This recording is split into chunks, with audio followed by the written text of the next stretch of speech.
Bienvenue les incarnés, bonjour.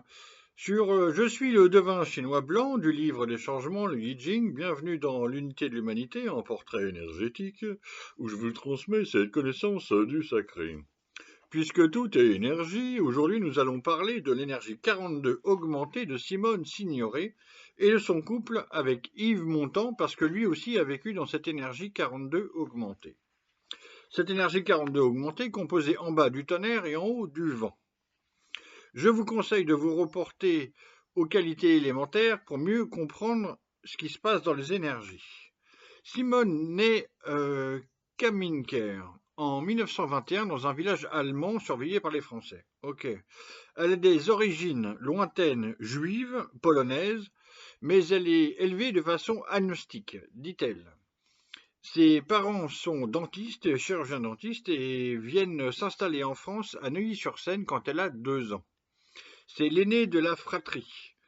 Et le père va partir, donc elle va être meneuse de troupes dans la famille. En 1941, entre 1941 et 1947, 20 ans et quelques, elle va faire une dizaine de figurations au cinéma et elle rencontre le réalisateur Yves Allégret. Il se marie, donne naissance à Catherine Allégret, qui est actrice, et il fait tourner Simone et lui donne des rôles de plus en plus importants, notamment avec Dédé d'Anvers en 1947 et Manège en 1949. Sa carrière au cinéma est lancée. Survient le 19 août 1949 à l'auberge de la Colombe d'Or à Saint-Paul-de-Vence, où l'ami Jacques Prévert invite des amis.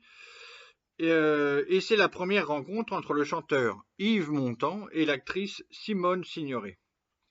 Ils ont tous les deux 28 ans, ils sont de 1921, et c'est un coup de foudre réciproque qui les emporte, un coup de tonnerre partagé et consommé rapidement.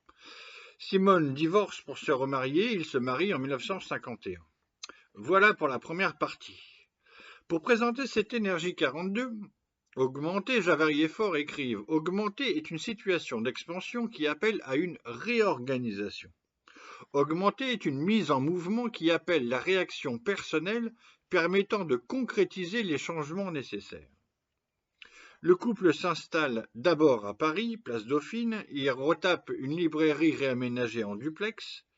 Simone Signoret choisit de mettre sa carrière d'actrice entre parenthèses pour suivre son mari. Elle l'aide, elle assiste, elle fait les valises, elle soutient avec sa fille Catherine et elles suivent les tournées, Yves Montand en tournée, dont la carrière explose en 1951, année du mariage.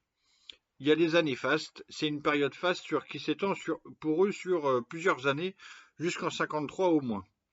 Dans un premier temps, Simone refuse de tourner par exemple un film qui s'appelle Casque d'or de Becker, et elle leur rappelle, et elle change d'avis, elle va quand même tourner, et puis reprendre son soutien à son mari Montand.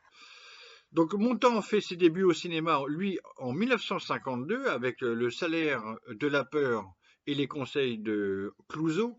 Simone tourne Thérèse Raquin de Marcel Carné, donc on est dans Zola quand même. En 1953, il y a Un lion de récompense à Venise. Simone Signoret va tourner dans sa carrière, environ 50 films, 3 pièces de théâtre et 3 films pour la télé, grosso modo. Elle va recevoir de nombreuses récompenses, dont 2 Oscars à Hollywood, une pour meilleure actrice, une pour meilleur film étranger, et des récompenses en Angleterre aussi. En 1953, Yves Montand réussit un tour de chant triomphal à Paris, au Théâtre de l'Étoile, pendant 6 mois.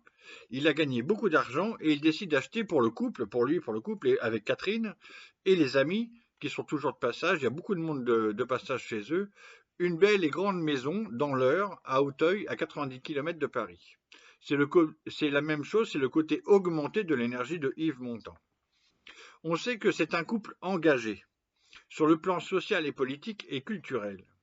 D'ailleurs, les traducteurs français remarquent que le vocabulaire employé dans cette énergie 42 augmentée est, je cite, d'ordre concret, social et politique. C'est tout à fait ça. Si vous regardez les documents, que ce soit Montand ou Signoret, le vocabulaire est d'ordre concret, social et politique. Je ne vais pas citer toutes leurs interventions, seulement quelques-unes. Par exemple, Simone défile au bras de Jean Marais dès 1948, c'est-à-dire avant de rencontrer Montand, pour dire non aux USA. Idem en 1967 contre la guerre au Vietnam. Par exemple, Simone signe le manifeste des 121 contre la guerre d'Algérie, etc., etc. Il y a des dizaines d'exemples où le couple intervient dans la vie publique, politique, etc. J'en redonnerai d'autres avec Yves Montand, demain, si tout se passe bien. L'étude de la grande image, qui parle du rôle de la personne dans la société, formule. L'être accompli ainsi, il voit un bien, donc le promeut, il y a un excès, donc le réforme. Il y a cette balance intérieure dans cette énergie-là. Le couple Signoret-Montand effectue un voyage tourné de toute l'Europe de l'Est jusqu'en URSS et Moscou entre novembre 1956 et mars 1957.